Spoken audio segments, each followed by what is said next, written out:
औज़ुबिल्लाहिमिनश्शैतानिर्रजीम बिस्मिल्लाहिर्रहमानिर्रहीम। प्यारे बच्चों, अस्सलाम वालेकुम रहमतुल्लाहि व बरकातहू। आज हम सबक तीन कहानियाँ जो पढ़ रहे हैं। इसकी तीसरी कहानी नेक अमीर पढ़ने जा रहे हैं। एक दिन की बात है कि एक यतीम बच्चे के पाँव में कांटा चुभ गया। बच्चा तकलीफ से चिल्ला रहा था। एक अमीर आदमी घोड़े पर सवार उधर से गुजरा।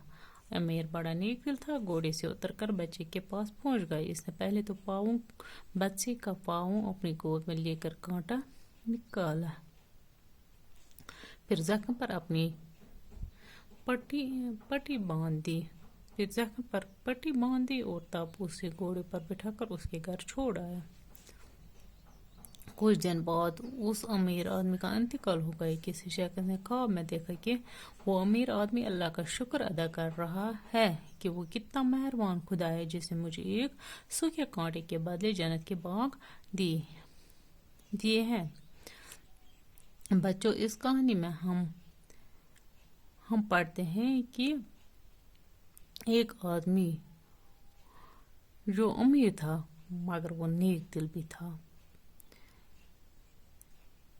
क्योंकि हम देखते हैं कि एक दिन की बात है कि एक यतीम के पाँव में कांटा चुभता है। तो वो तकलीफ से चिल्ला रहा होता है कि अमीर आदमी घोड़े पर सवार होता हुआ वहां से गुजर रहा था। तो वो जो अमीर आदमी, जब उसने बच्चे को तकलीफ में देखा तो उसने क्या किया, उसने वो घोड़े से उतर आया और फिर इस बच्चे का पाँव अपने गोद में लेकर उससे वो कांटा निकाला जो इसके पाँव में चुभ गया था। फिर बच्चे की मरहम पट्टी की तो उससे घोड़े पर बिठाकर अपने घर छोड़ आया क्योंकि ये जो अमीर था ये नेक दिल था, ये नेक आदमी था। उसने अपनी अमीरी की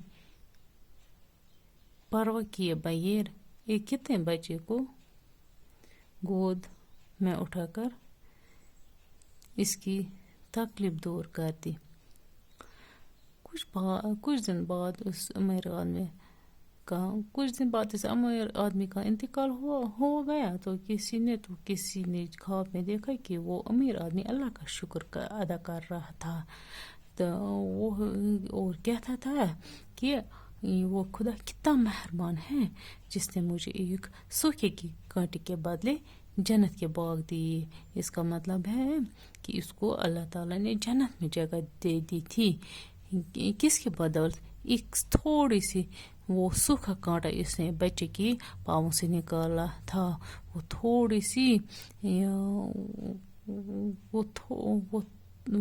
सी इसने वो मेहरबानी की थी इस बच्चे पे, तो खुदा इस पर मेहरबान हो गया तो उसको जन्नत में जगह दे दी। इसका मतलब इस स्टोरी से हमें ये पता चलता है इंसान को नेक दिन होना चाहिए, नेक काम करने चाहिए, ताकि नेक काम अल्लाह ताला को पसंद है। तो उनका अगर हम दुनिया में नेक काम करेंगे तो आखिरत में हमें जन्नत में इसका अजर मिलेगा। तो और यतीमों की सरपरस्ती करनी चाहिए, तो वो बुराइयां नहीं हो जाती हैं। बाकी वस्सलाम।